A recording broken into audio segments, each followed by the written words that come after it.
This week's episode is brought to you by Fairy Godmother Travel. Contact them today and they can book all of your Disney vacation needs. Again, that's Fairy Godmother Travel. Email them at Communicore Weekly at fairygodmothertravel.com and tell them we sent you.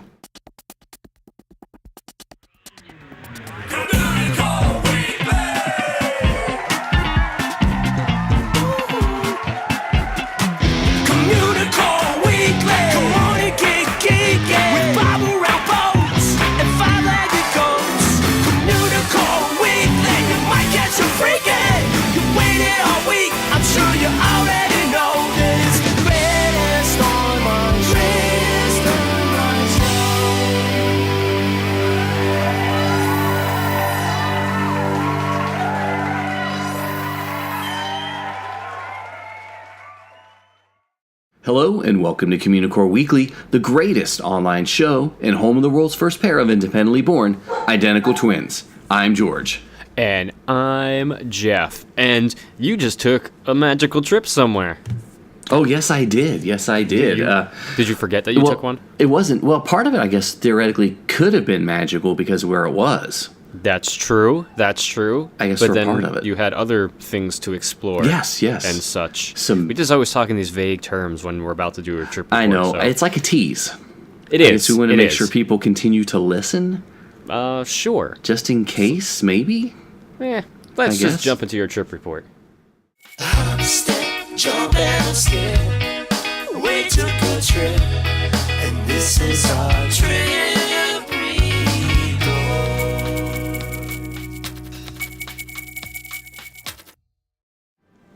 Okay, so for the second year in a row, I was invited to cover the IAAPA show that happens in Orlando. And what's IAAPA, you might be asking? It is, and it took me 2 years to memorize this, the International Association of Amusement Parks and Attractions. It's a big trade show full of people that run amusement parks, theme parks, family entertainment centers, like Fun Spot or, those putt-putt courses near your house, arcades, if malls want to buy, arcade games for their mall, or, even museums and libraries can go there. But I covered it because I wanted to see all the cool roller coaster stuff and see the new neat VR stuff. Of course, the VR stuff is awesome. Exactly. So, IAAPA usually goes on for like the week before Thanksgiving in November every year down in Orlando, and I was able to go down for some time and do some other things. But with IAAPA, of course, I stopped at all of the major roller coaster booths. Had to stop at Bollinger Mabillard and Mack and Rocky Mountain Construction, and just talk to some of the coaster designers and just tell them how wonderful they are and how much I love them. And thank you for making wonderful roller coasters. But also checked out a lot of VR. There was so much virtual reality this year, a lot with the Samsung Gear style headsets on all sorts of crazy contraptions, from, big, well, not big, but like inside of a theater that holds like 15 to 20 people and the bass moves, to, VR for two people to sit together with a fan in front of your face. There was one by Stereo Life, and it was incredible. It was so realistic. Not once did they flip you over, but it felt like you were being flipped over. So much VR. Everywhere you turned around the corner, there was VR. Tons of arcade game. Played the world's largest Pac-Man game. I still was terrible at it, but, I still got to play it. And bigger doesn't make you better. Exactly. Wait, what? Oh, never mind. Exactly. I'll move on. And, got to try some really cool theme park food, like the beaver tails. And I can't remember the name of the booth, and I know somebody there will, but a lot of those meat carving stations that you see at like Brazilian restaurants a lot of time, where they just sort of carve the meat off. Well, they had one there, and they were making crepes, but instead of meat, it was chocolate and peanut butter that was all mixed together. So they were scraping it off and putting it with fresh fruit into a little crepe, and it was spectacular. So many amazing virtual reality. Sally Dark Ride, got to see their new Five Nights at Freddy animatronic, which is really cool. The Joker animatronic from the Six Flags parks. The Walking Dead. It was crazy. Absolutely crazy. I loved it. But that wasn't all I did. that was not all. There's more. Wait. So I also got to go to SeaWorld. If you guys remember from a couple episodes back, I got to go on the Coaster Crusade, where I went down to Busch Gardens Tampa and rode their coasters, and then they drove us to SeaWorld, and it rained. So I didn't get to ride the coasters there.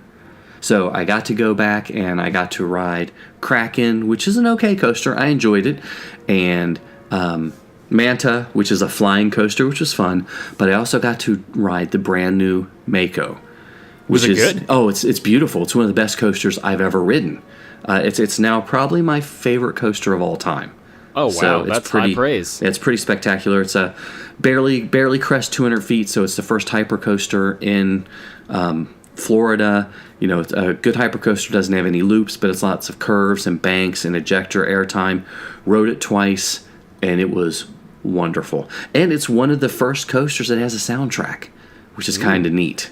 You don't really hear it as much, but it's still there. So after that, the next day I went and did Epcot and got to do the new Soarin' just for you, Jeff, just to try it out. I know. It was okay. I like the old one better. This one didn't have as many smells, and it felt even more disjointed than the original Soarin'. Got to do Ellen's Energy Adventure, which I haven't done in like 15 years. You know, I'm trying to hit these things I haven't done in a while. The film's in China and France, and the one in France, they've digitally redone it. It is spectacular. Really worth a stopover. And did the Frozen ride, which I've heard a lot of interesting things about. You know, that overtook the Maelstrom. And, I know, Jeff, you're going to ride it soon, and just pay attention to the animatronics. They're pretty spectacular, and I liked it much better than Maelstrom. Really? I liked it much better than Maelstrom, but it's still a short ride. The queue was fantastic. Really enjoyed the queue. But it is hard to wait on that, wait 35, 40 minutes for that ride when it's, barely 2 minutes long. But it's the same length as Maelstrom. I just really, really enjoyed it. But that's okay. I know the haters are going to hate, right? Of course they are. But of course they are. The coolest thing, though, is when I was going from Ellen's Energy Adventure, crossing the plaza over to Soarin', to get my fast pass over Soarin', I was walking by the pin trading station behind Spaceship Earth, and I heard Muppet music. And I was like, what? And I stopped, and there was the Muppet Mobile Lab with Dr. Bunsen Honeydew in Beaker. And Dr. Bunsen Honeydew was talking to people as he came by, and he stopped in the middle, and I got my phone out and recorded the whole thing. It was breathtaking. Remember when we saw Lucky the Dinosaur on the Communicore? Yeah. It was like and that. How we got goosebumps with that? It was just like that. It was so realistic. It sounded like Dr. Bunsen Honeydew, but he was interacting with everybody. He had, I got called up there to participate, which was wonderful. And he asked me what my name is. He repeated it. He asked me a few other things, and it wasn't canned. It wasn't canned responses at all. So they actually have a live Honeydew impersonator do it. That's awesome. Yeah, and it sounded wonderful. So I really enjoyed that. Really enjoyed that. Epcot, of course, was wonderful. Hadn't been there about 2 years. Loved seeing it, like visiting home.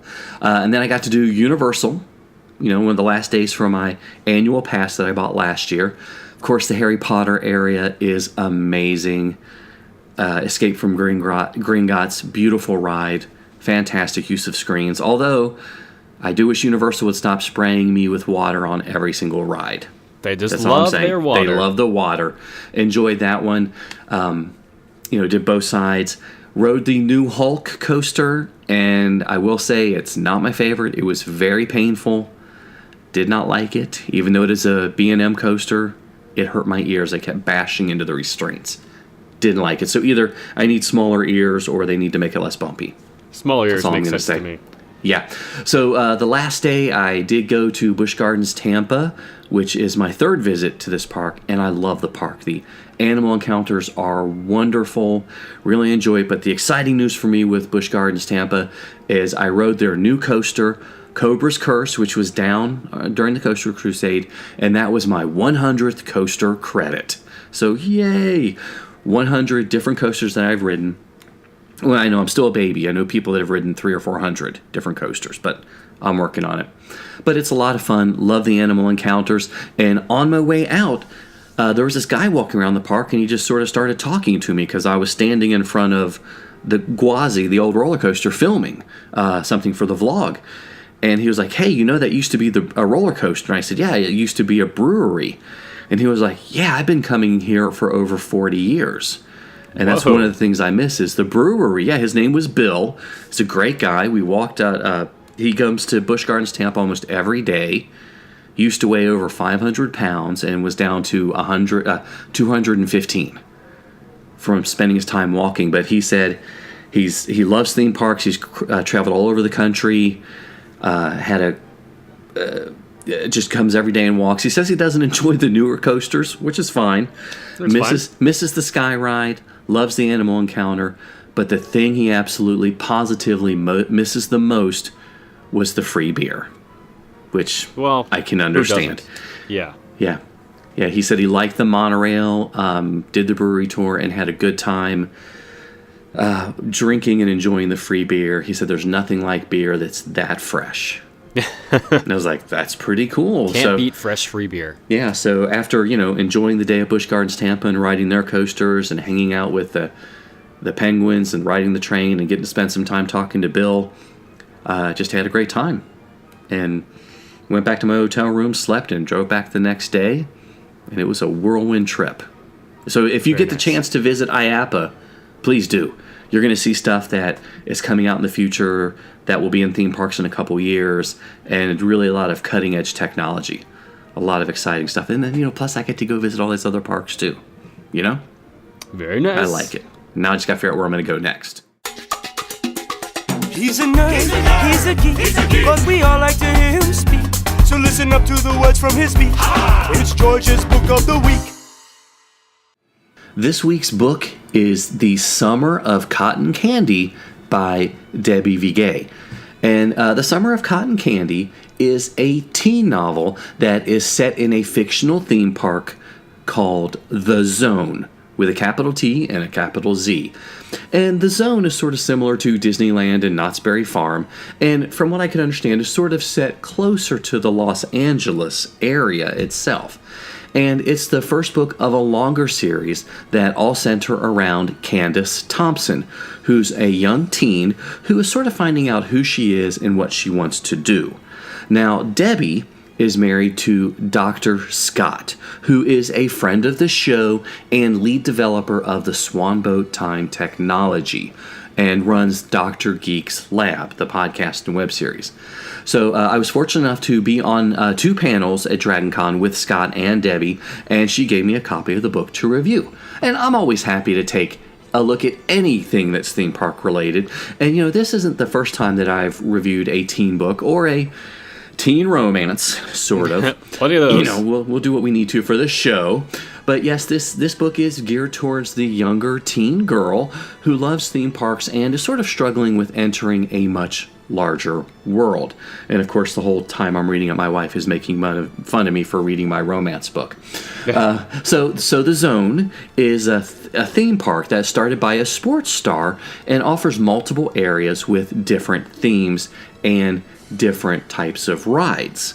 Debbie does a really great job of bringing the theme park to life and offering attractions that fit the areas and feel like they could be real. In one case, there is a part that's called the End Zone, which has a sports feel, and one of the roller coasters is sort of like you're the football being thrown into the end zone or kicked in the end zone. It was pretty intense.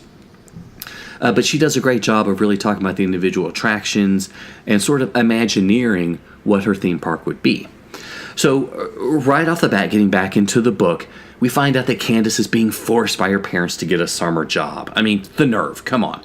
So this causes a lot of ripples, especially with her summer plans with her very wealthy best friend, Tamara. So how is she going to hang out with Tamara if she has to work all the time? And because Candace applied to the Zone so late, she's got a choice between 2 jobs, and the one she chooses is selling cotton candy. And when her name tag gets messed up, it says Candy instead of Candace.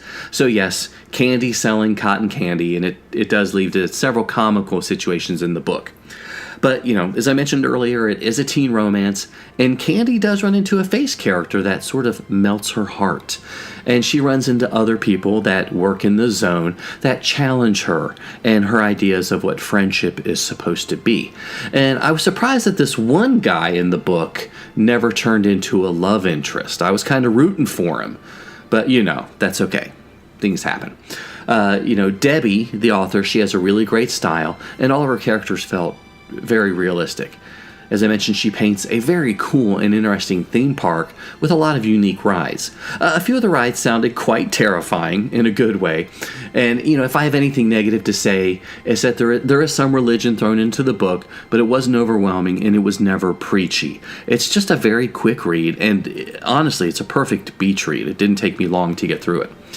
But there is a larger lesson that's imparted through several characters in the book about looking past what's on the outside and getting to know the person on the inside and sort of questioning things. It wasn't heavy-handed, and I thought it was delivered in a very nice way. I wasn't anywhere near the target audience, but I still enjoyed the book. Teens and tweens that are interested in theme parks are really going to enjoy it. And, teen girls dealing with boys, friendships, and new people that they're running into will find a friend in Candy. The Summer of Cotton Candy is a fun read, and I'm really glad that Debbie offered me a copy, sort of opened my eyes a little bit to a different type of literature. So this week's book was The Summer of Cotton Candy by Debbie Vigay. What we liked, what we didn't like, Yays in the booze, 60-second review.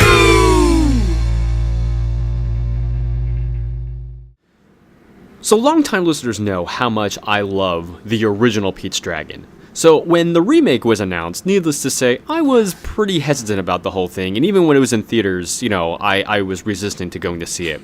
But, I heard from some friends it wasn't that bad. And then it finally showed up at my house and I popped it in because, I had to see it.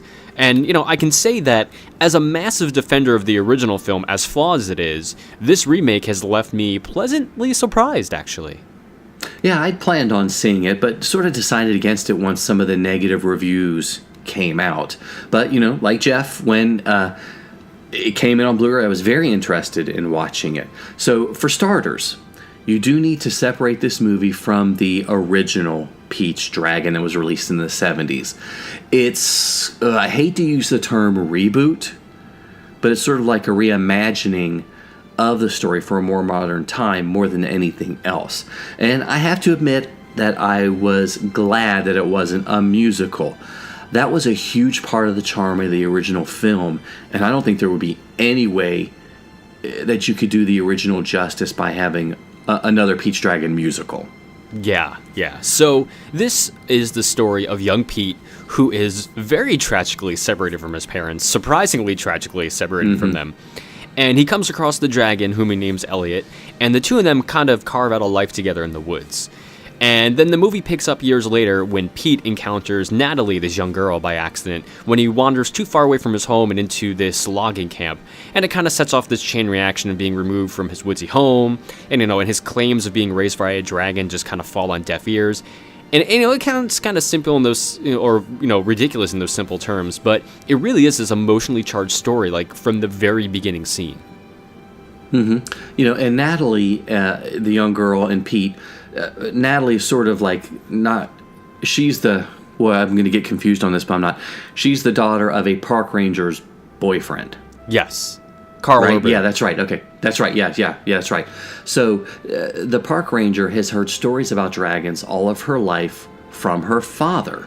And the father, played by Robert Redford, has scared and enchanted kids for years about the dragon, which he claims to have seen when he was a young boy.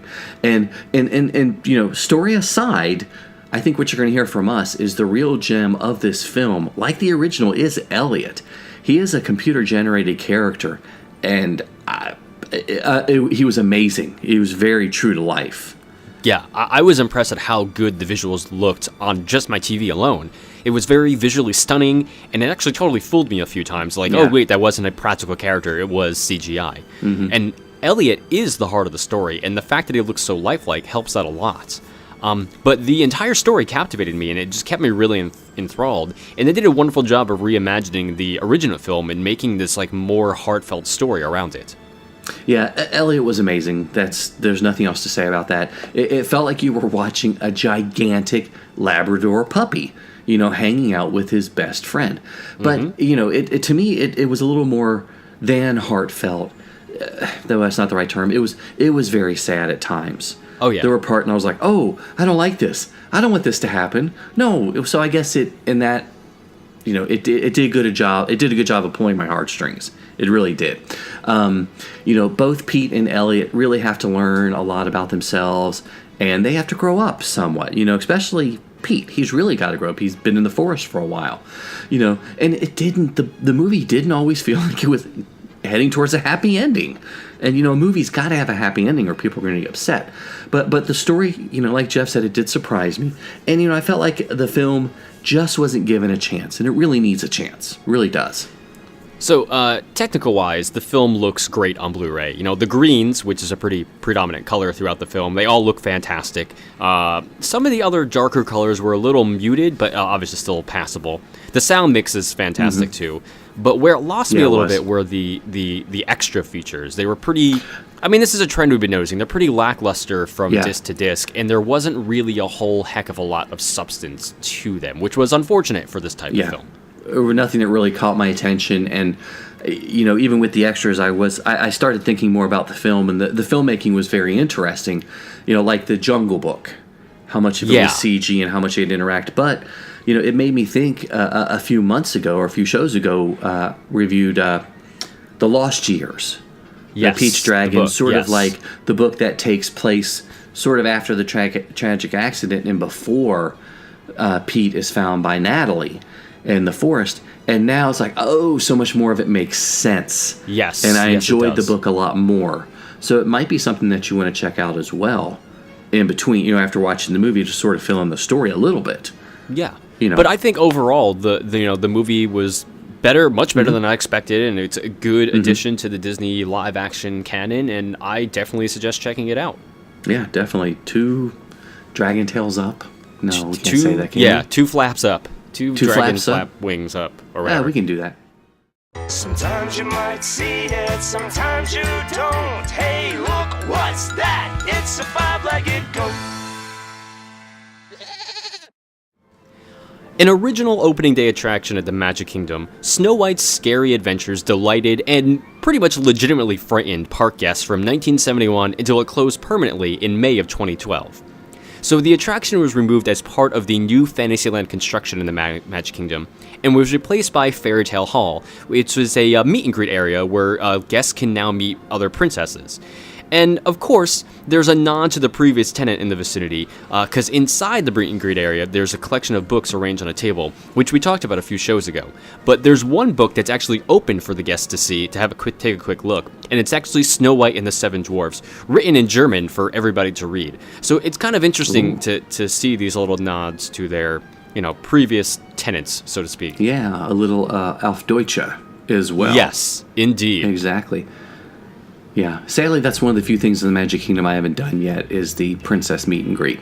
Well, there's always a long line. Well, You gotta fast pass it. The restraining orders. Well, that too.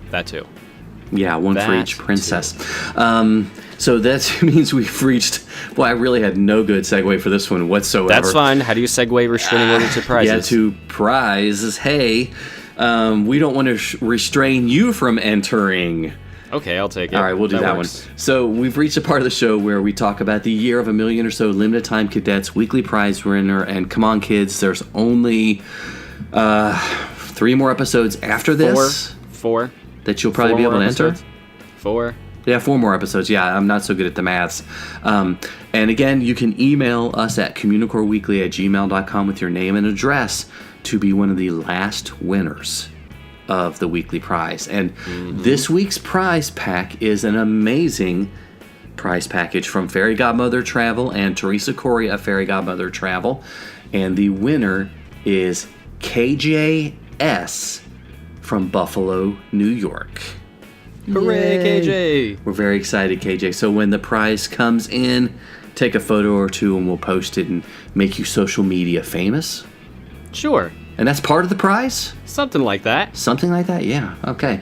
So don't forget to email communicoreweekly@gmail.com to enter the contest. Mm-hmm. Yeah. So thank you guys so much for watching and listening to another episode of Communicore Weekly. Yes, however you get the show, please leave a comment and rate us on iTunes. We'd love to hear what you think.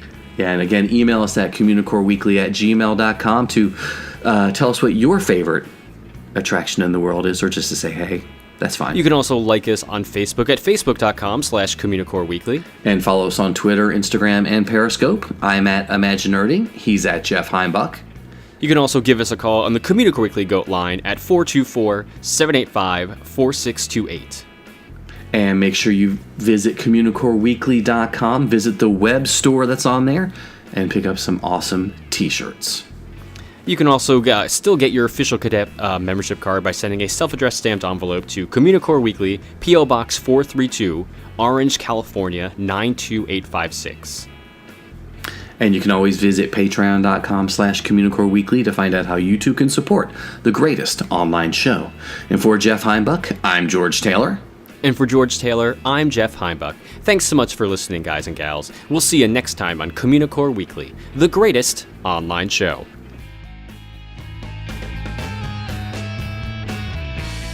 What did I see?